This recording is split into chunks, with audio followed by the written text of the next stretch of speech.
ማንቸስተር ዩናይትድ እኔ አንዳንዴ እውነት ለመናገር የማንቸስተር ዩናይትድ ክብሩ የሚገባሽ የማንቸስተር ዩናይትድ ታላቅነት የሚገባሽ እንደዚህ በተንኮታኮተ ጊዜ እንኳን የሚሰጠው ክብር ነው። ልክ ነው። አሁን 2013 አንስተሽ እስከ 2025 ድረስ በትልቅ ደረጃ ኮምፒት ማድረግ ከመቻል አንጻር ክፍተት አለበት የምትዩ ማንቸስተር ዩናይትድ፣ ኃያልነቱን መልሶ አላገኘም የምትዩ ማንቸስተር ዩናይትድ ዚስ ይር ፎርብስ ባወጣው እንትን ዘ ሰከንድ ሞስት ቫሉዌብል ክለብ ኢን ዘ ወርልድ ስትባይ እነዚህ የ13 ዓመታት መንገታገቶች የ13 ዓመቶች ማቃቶች አልነቀነቁትም።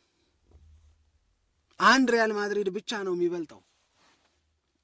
ሪያል ማድሪድም ደግሞ የሚበልጠው በ100 ሚሊዮን ካልሆነ በስተቀር 6.7 ነው፣ ይሄኛው 6.6 ቢሊዮን ነው። የሁለቱ ቫሉዌሽን ናቸው ማለት ነው። የአርሰናልን ብትወስጂ ከማንቸስተር ዩናይትድ አንጻር ኦልሞስት የማንቸስተር ዩናይትድ ቫሊዩ በጥፍ ይበልጣል ከአርሰናል። ከነ ማንቸስተር ሲቲ፣ ከነ ባርሴሎና፣ ከነ ባየር ሚኒክ፣ ከነ ሊቨርፑል፣ ከነ ቼልሲ የበለጠ ነው ማንቸስተር ዩናይትድ። ዝም ብሎ ይገርመኛል እኔ እና ይሄ አንድ አባባል ክላሲስ ፐርማነንት የሚባል በቃ እሱን ነው የሚያሳየኝ ለኔ የእውነት ለመናገር።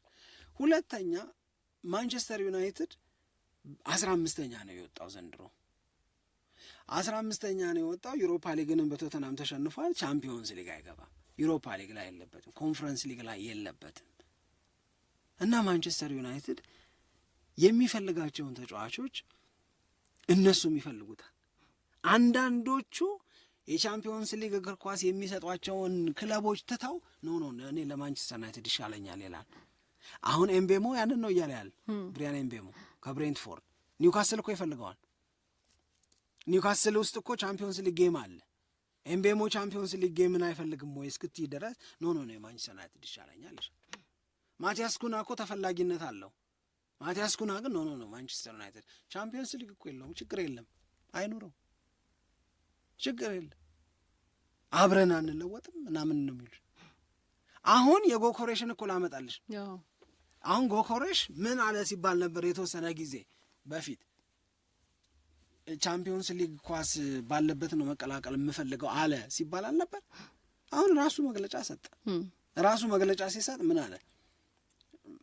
ክብር ነው ለእኔ እኮ አለ ማንቸስተር ዩናይትድን መቀላቀል። የቻምፒዮንስ ሊግ ጌም በሌለበትም ቢሆን ከአሞሪም ጋር አብሮ መስራት፣ የማንቸስተር ዩናይትድን ማሊያ መልበስ፣ ለማንቸስተር ዩናይትድ መጫወት ማንቸስተር ዩናይትድ ጋር